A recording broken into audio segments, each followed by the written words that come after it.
ভারতীয়দের অনেক উৎসবের মধ্যে সকলের পছন্দের তালিকার প্রথম দিকেই থাকে দোল উৎসব বা হোলি। প্রায় সারা ভারত জুড়ে সাড়ম্বরে পালন করা হয় এই দোল উৎসব। দোলযাত্রা বা হোলি হল একটি জনপ্রিয় তাৎপর্যপূর্ণ হিন্দু উৎসব, যা বসন্ত উৎসব বা রঙের উৎসব নামেও পরিচিত। দোল পূর্ণিমা হিন্দু ধর্মের জন্য খুবই শুভ বলে মনে করা হয়। সাধারণত ফাল্গুন মাসেই হয় দোল উৎসব। দোলযাত্রা উৎসবে রাধাকৃষ্ণের শাশ্বত ঐশ্বরিক প্রেম উদযাপন করা হয়। রঙের উৎসবে কম বেশি সামিল হন সকলেই। এই বিশেষ দিন উপলক্ষে বিভিন্ন জায়গায় পুজো করা হয়। এদিন রাধাকৃষ্ণের পুজো করা হয় বিশেষত।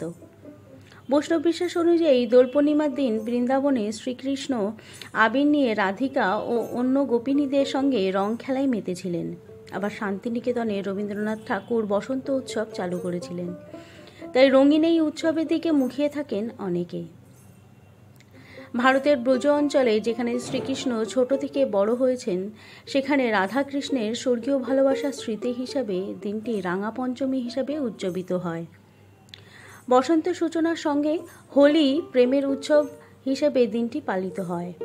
ঋষি গর্গের রচিত গর্গ সংহিতায় ছিল সাহিত্যের প্রথম কাজ, যেখানে রাধাকৃষ্ণের হোলি খেলার বর্ণনা তিনি উল্লেখ করেছেন।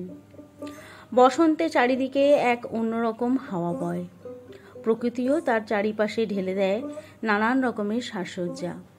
বসন্তকে নিয়ে রয়েছে একাধিক গান, তা সে রবীন্দ্রসঙ্গীত হোক বা আধুনিক, চারিদিকে যেন রঙিন হয়ে ওঠে এই সময়। সেই জন্যে হয়তো বসন্তকে বলা হয় ঋতুরাজ।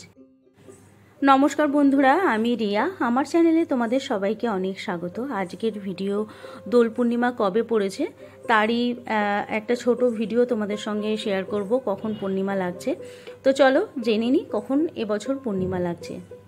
এবছর দোলযাত্রা পড়েছে 14ই মার্চ, বাংলার 29শে ফাল্গুন। এই দিনটিকে বসন্ত উৎসবও বলা হয়। হোলি সাধারণত দোলের পরের দিনই পালিত হয়, তবে এবছর হোলি পড়েছে 14ই মার্চ। তো পূর্ণিমা লাগছে 13ই মার্চ সকাল 10:24 থেকে 14ই মার্চ সকাল 11:35 পর্যন্ত এবছর পূর্ণিমা থাকবে। মহেন্দ্র যোগ হচ্ছে রাত্রির 10:28 থেকে 11:15 মধ্যে। তো যারা পুজো করতে চাও ওই দিন রাধাকৃষ্ণের এবং মা লক্ষ্মী আর নারায়ণ ঠাকুরের সিন্নি দিতে চাও, পূর্ণিমা যখন লাগবে তারপরেই তোমরা করতে পারো। মানে 13ই মার্চ সকালবেলা পূর্ণিমা লাগলে তোমরা পুজো করে নিতে পারো। আবার 14ই মার্চ যখন পূর্ণিমাটা ছেড়ে যাচ্ছে, মানে 11:35 আগে তোমরা পুজো করে নিতে পারো। তো বন্ধুরা, এই ছিল আজকের ভিডিও। আশা করি আজকের ভিডিও তোমাদের ভালো লেগেছে। যদি ভালো লেগে থাকে অবশ্যই লাইক, শেয়ার এবং সাবস্ক্রাইব করে দিও। আর পাশে থাকা বেল আইকনটা অবশ্যই ক্লিক করে দিও। দেখা হচ্ছে পরের ভিডিওতে। বাই।